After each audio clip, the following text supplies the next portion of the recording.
السلام علیکم ورحمت الله وبرکاتو. درنو دوستانو، زموږ د نن ورځې ټاپک دا دی، هم تاسو ته تمنیل کې ښکاره شوی و چې ځینې تاسو ځینې ملګرو به داسې هر چیک کړي لا کړي وي، لکه دغه ګلري باندې کلیک کوم، تاسو وګورئ ما نه پاسورډ غواړي، په فیسبوک باندې کلیک کوم چیک کوي ما نه پاسورډ، زه هیڅ نشم کولی په هیڅ شي کې داخل شم.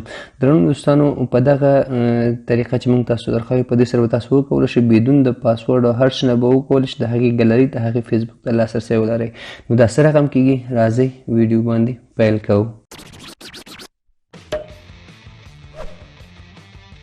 دوستانو، د دې لپاره چې کله دا تاسو راغلی دلته د مشکل سره مخ شولئ، لکه دا ګورئ دا اپلاک په واسطه کېږي چې د اپلیکیشن لاک یعنې قلفول. تاسو وګورئ دلته د اپلاک په نوم دلته یو چې نصب دی چې د همدې په واسطه دا چیک کړي، دا یې لاک کړي دي. د دې د خلاصولو لپاره به تاسو لومړی چېرته راشئ، سیټینګ ته به راشئ. سیټینګ څخه وروسته تاسو د اپس ته راشئ، اپلیکیشن دلته چې راغلی چېرته همداسې لاندې پیدا کوئ، خو هم پیدا کولی شئ که سخته دلته سرچ کې به ولیکئ، په اسان زر به پیدا کړو. اپ لاک صرف اپ به ولیکو، تاسو وګورئ خپله راغی اپ لاک لایټ، د باندې به کلیک وکړئ.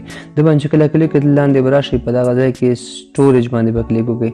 سټوریج باندې کله کلیک کړئ دلته چې کلیر کیش کلیر ډیټا به کوي، کلیر ډیټا نه کېږي، دلته به سمپل به راشئ. ځینې وخت کېږي چې کله ونه شو د فورس سټاپ باندې چې کوئ کلیک کوئ.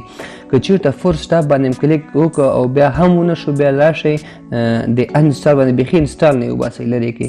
خو د فورس سټاپ باندې چې کېږي مشکل حل کېږي. فورس سټاپ باندې چې هغه څخه وروسته تاسو بیک بټن منځ بټن ووځئ دې نه.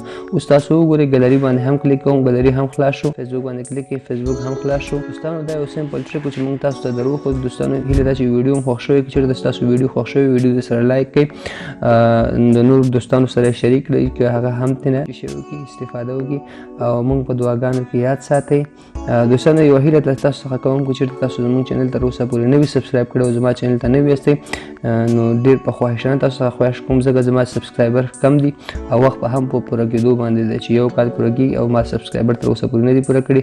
هیله ده چې زما چینل سبسکرایب کړئ او موږ سپورټ کړئ چې آینده کې تاسو لپاره له دې څخه هم ښه کار وکړو او ښه خواري تاسو لپاره وکړو. نو موږ په دعاګانو کې یاد ساتئ او موږ په دعاګانو کې مه هېروئ او د ځان ډېر خیال ساتئ. د آینده نیکسټ ویډیو پورې بای، د الله په امان.